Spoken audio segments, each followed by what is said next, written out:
technique I'm going to be sharing is going to be with some body-mind ball work. So using tennis balls here to get into areas of long-held tension. So the workshop itself is going to be focusing on interoceptive exercises to help calm the mind. So that's mindfulness in the body and kind of like anchoring into the body in different kind of ways to signal safety to the autonomic nervous system, as well as coming up with soft tissue kind of strategies for releasing long-held tensions and patterns, and using yogic techniques to generate more awareness and alignment around them also. Before we kickstart with the body-mind ball work stuff, I do want to just share a couple of interesting slides with regards to where it's going. So we're going to be focusing on the trapezius muscle. So I'm going to share a couple of slides of the trapezius. So the trapezius muscle is a dorsal neck muscle, but it also goes all the way from the base of the skull over to the top of the shoulders there, the acromion process, all the way down to T12. And it does look like a kite. It's referred to as the kite muscle, and different parts of it do different things. But what's really common is for the upper trapezius to get shortened and even tightened as you're working at the computer day in, day out, potentially folding inwards with the rounded shoulders and the head projecting itself forward, so you end up with that head forward kind of like pattern. The clavicles can end up Ving, and the trapezius muscle up here can end up getting shortened and tight and restricted and painful as a result. One other thing that I did want to share about this muscle is, compared to any of the other back muscles, it's actually quite unique in that it's innervated directly by cranial nerve 11. All the other back muscles are innervated by nerves that branch off from the spinal cord. And why is that, you might ask? Is various reasons. One of them is that it's there to help to orient us as efficiently in our environments as possible. So it's there to make us as sense-able as possible. But it's also there as part of our social engagement system. So this muscle also allows us to orient towards one another, look each other in the eye, and even gesture. So communication and gesturing and what have you, reaching out and connecting. That's one of the things that it's also about. So a very intriguing muscle indeed. Just gonna stop the share. And I'm gonna show you where these tennis balls are going. So I'm just gonna lie supine, lying down on my back. But before I do that, actually, these balls are gonna be placed directly in the upper trapezius kind of area. And where we're looking to put them is going to be right at the top of the shoulder, tip of the shoulder blade. So it's technically known as the superior medial border. And if you just have like a little feel in the back of the shoulder blade there, if you take a walk towards the spine also walk, starting out further away, more laterally, walking your fingers a little bit more medially until you find that hard bit of bone, and maybe even the knot that's generally situated there. So this is also an attachment point for the levator scapula, and its lower attachment is also where you find all of your knots. So it's going to be a bonus. We're going to be releasing the upper trapezius, but also we'll be working deep, getting through the upper trapezius into the levator scapular attachment, where you also get a lot of that long-held tension and knotting going on. So before we kickstart with the body-mind ball work, it's always good to do a couple of tests, and the tests are going to be, firstly, how does it feel like the shoulder girdle is sitting on the rib cage? You know, just taking a mental snapshot of any of the tensions going on there. And also apply a couple of movements. How does it feel with regards to the arms, the quality of the arm movement up and down? And also bringing the arms out in front of you. How does it feel like the scapulae are sliding on the back of the ribs? What are the qualities like with regards to the scapular movement? And we'll come back to this at the end. So you're just going to be lying down on your back, and we're going to be placing the balls as close to that superior medial border of the scapula as possible.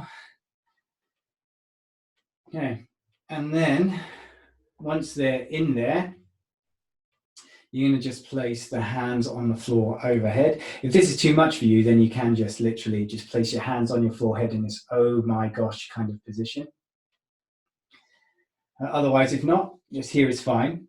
And we're going to kickstart by just relaxing and releasing into the balls, just taking a few nice deep breaths.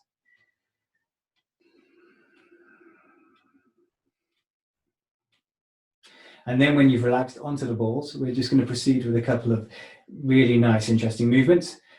The first one is just lifting the elbow to the ceiling and then releasing down. So elbow to the ceiling and releasing down.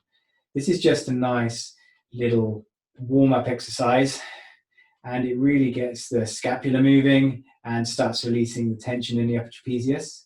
So it generates a nice movement of the scapulothoracic joint, the scapulae abducting, and then as you release back down, they adduct.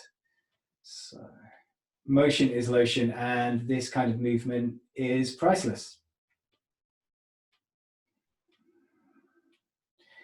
And then you can relax there, or just stop with the movement.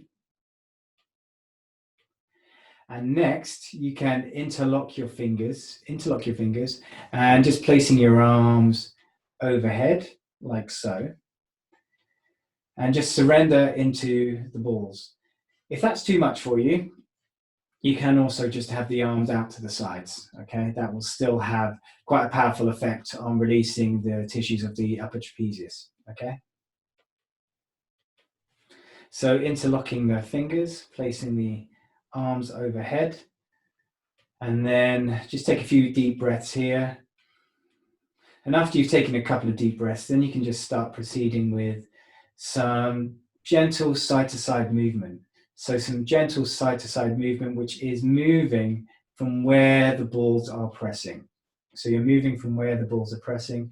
And this is really good for squeezing and moving the water in the tissues. So as you know, fascia has this reputation for being like a sponge, and it contains shed loads of water. And what you're doing with these kind of movements is you're squeezing the water out of the sponge so that it can travel through the tissues into other parts that have less hydration in them and nourish them.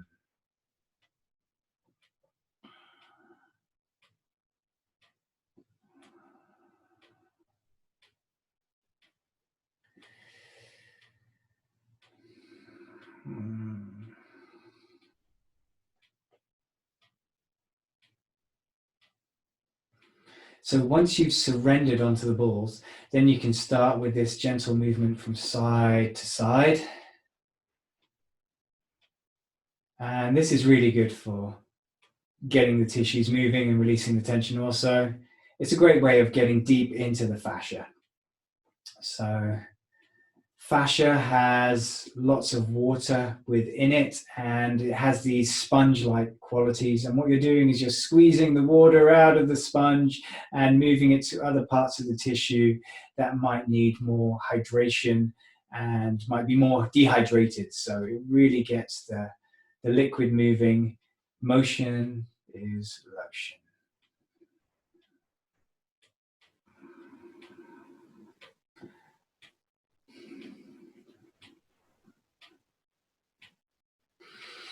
And when you're done, you can just halt. And then you can just be still for a few moments, take a few nice deep breaths.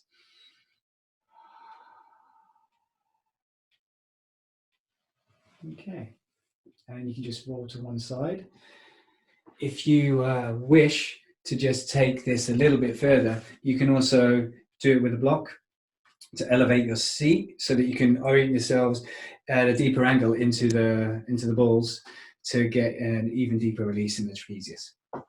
So I'm just lifting my pelvis and placing it on block. Place the balls under my shoulders, and then you can either have your hands in the oh my gosh position or have your arms overhead. And again, just surrender into the tennis balls, taking a few deep breaths.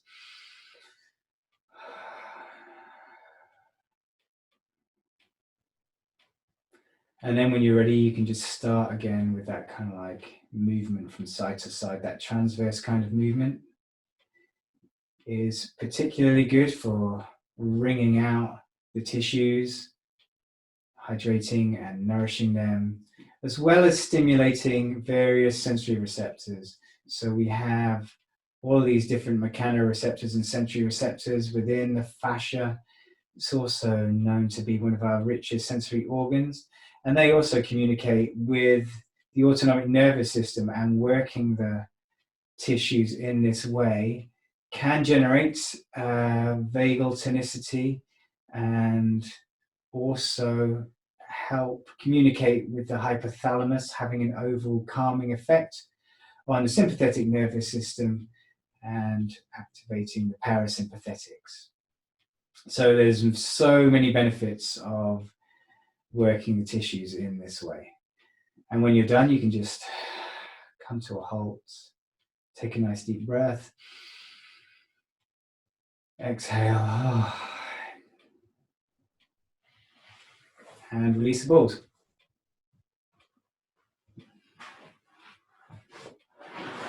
Okay, come to sitting. And what's always nice is just to check if there's a noticeable difference. So how does it feel like the shoulder girdle is sitting on the rib cage? Just tuning into any tensions, any sensations that are happening there. And also with regards to movements, what's the quality like of the shoulder girdle as you raise the arms up and slowly release them down?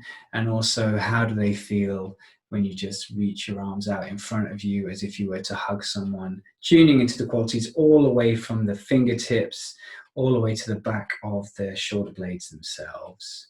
So how does it feel with regards to the sliding and gliding qualities of the scapulae or the shoulder blades on the back of the rib cage? Cool. Hope you enjoyed that and hope to see you soon.